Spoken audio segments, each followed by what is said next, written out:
Hey, Dirt Farmer Jay here from dirtfarmerjay.com.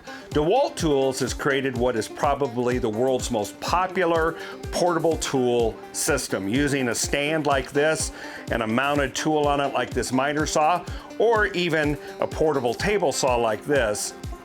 These tools are mounted on these rails, but they have almost a fatal flaw: the clipping system. Stay tuned and I'll show you how to solve that problem once for all.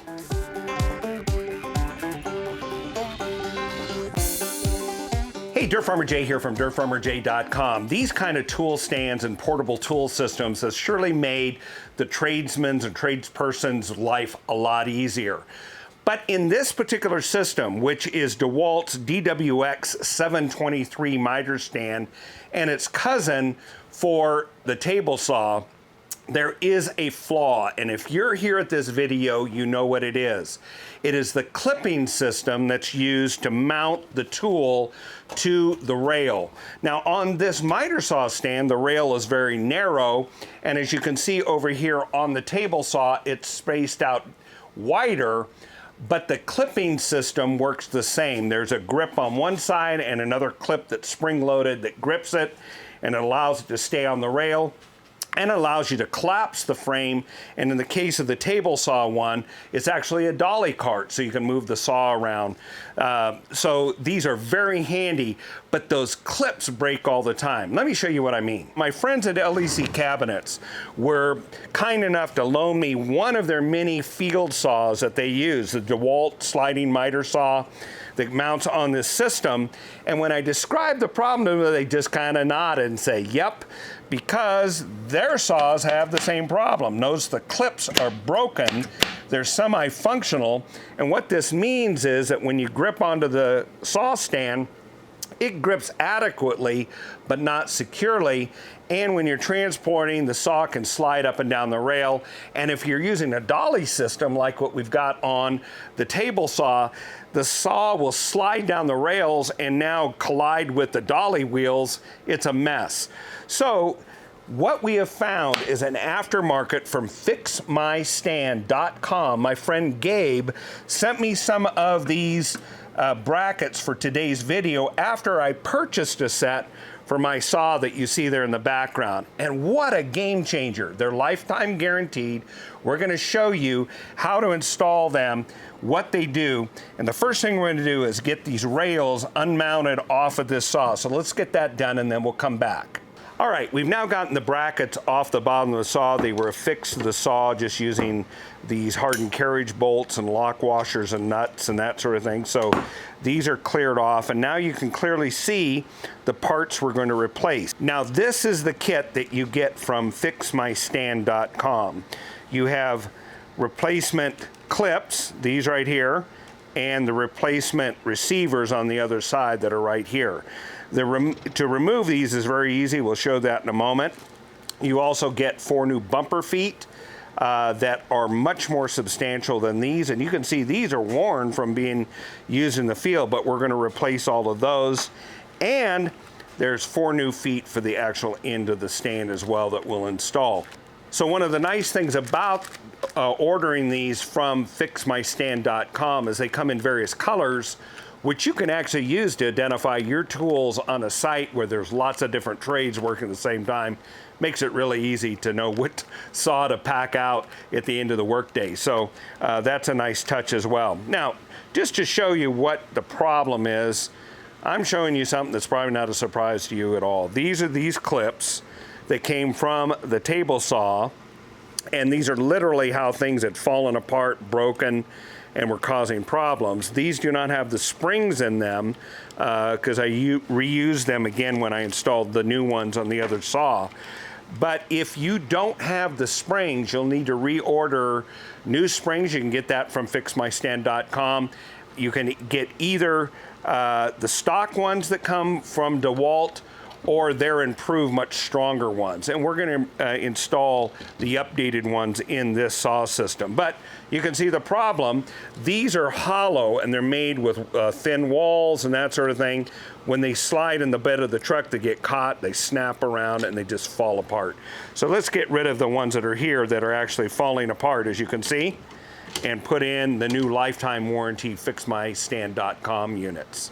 All right, so the first thing we're gonna do is go ahead and remove all this hardware. These nuts here are 10 millimeter, so we'll go ahead and get those off of there. This side over here takes an H4 or 5/32 socket right here to hold that. So we'll go ahead and put those together.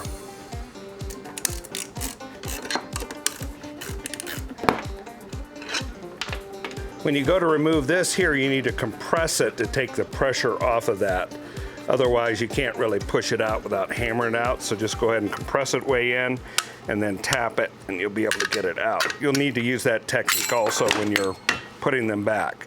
Now, let's go ahead and retain, there's the brackets. Here's the factory spring. Has a notch in each end. One notch sits right against that clip right there. The other one goes inside the handle. You can also get these clips, heavy duty clips from fixmystand.com that are much heavier, much beefier, and they're gonna just simply sit against it like this and then create the spring. If you don't have the springs, the clips will not work. So you've gotta have them. If you lost these or they're broken, you'll need to replace them. While we're at it, let's go ahead and just remove these little bumper feet. What you're gonna need is a Phillips driver, and then just a really weird size, a 9/32 nut driver. Okay, so the first thing we're gonna do is put in the stationary side of the clips. I'm gonna just put this in, line up the holes here, insert the bolt. Go to the other side, it's gonna get a little snug because the hole constricts a little bit. At that point, you just use your driver or finger pressure and go ahead and drive them in.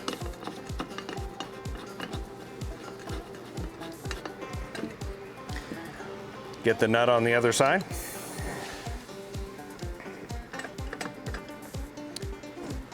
And finish up. Drive them until they're snug, but don't over tighten. There you go, that one's installed, ready to go. And this moves just a little bit, so it self-adjusts when it's going in. As you can see it move a little bit there. All right, now let's go ahead and put in the articulating side. Now, you have a choice here. One, you can put back the stock spring that came with it, which is lighter gauge and thinner in the middle, or you can buy the upgraded springs from fixmystand.com. If you're gonna use the upgraded springs, they do not have notches. On the ones from DeWalt, you can see one notch goes against that tab, the other one's gonna go inside the handle, right here against that, like this. It'll go in like this, and then you will compress it in. We're gonna go ahead and upgrade this saw for my friends at LEC Cabinetry. The long side, if you notice, there's a shorter side and a longer side right there. The longer side goes up against that tab. That part goes down like this, and then what you do is compress it down, and by doing so, you're gonna get the holes to line up. And boy, they are stout, so it's gonna take a little bit of wrangling to get this, but the results are well worth it.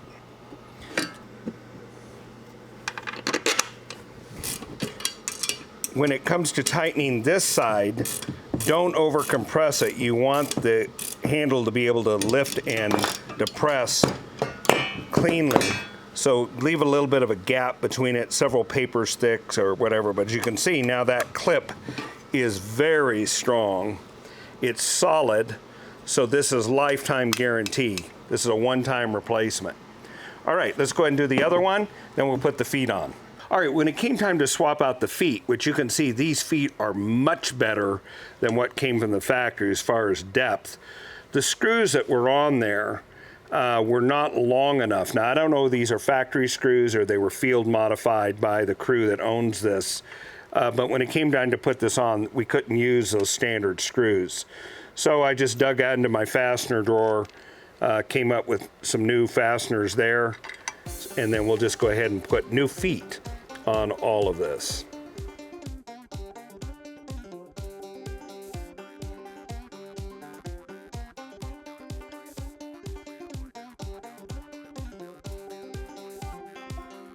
All right, we have two completely refurbished mounting rails now with the spring clips, the stationary side, new feet. We're gonna go ahead and mount this back onto the saw, and then we'll put it back on the miter saw stand. But before we do that on the stand, we'll go ahead and put new feet on the stand itself. And now our friends will have a refurbished saw stand and saw.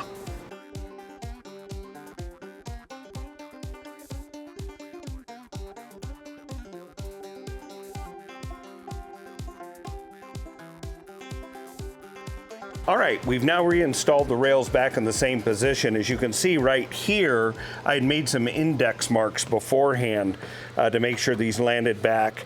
Now all this is installed, it's beautifully done, and look at these feet. They're much thicker, much more robust. And this saw is easily identifiable on the job site because of the unique color that was chosen for the refurb kit.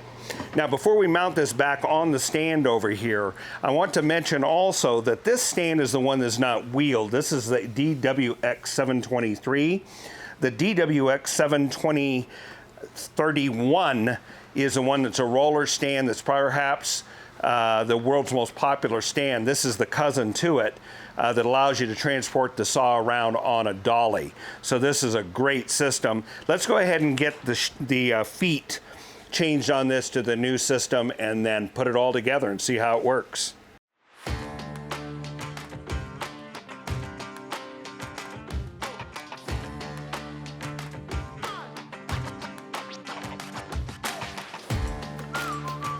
Okay, one of the things we noticed right off when we pulled these feet off, notice that there is a factory hole right here that the screw drives in and actually catches that little part on that foot. Well, when you go to use the ones that came from fixmystand.com, the hole appears to be on the wrong side. Now we're talking about the high side of the foot, but that's not the case at all. Here's the reason why. Notice this is a shallower well, and this is only gonna sit down about that far, so that screw hole would do no good. What they've done is put the screw hole in the inboard side where it's not gonna get caught on items, and what you would just use is a self-tapping hex head screw or something like that to be able to fix these on. So let's go ahead and put these on and put them on the screw and get the stand back into use.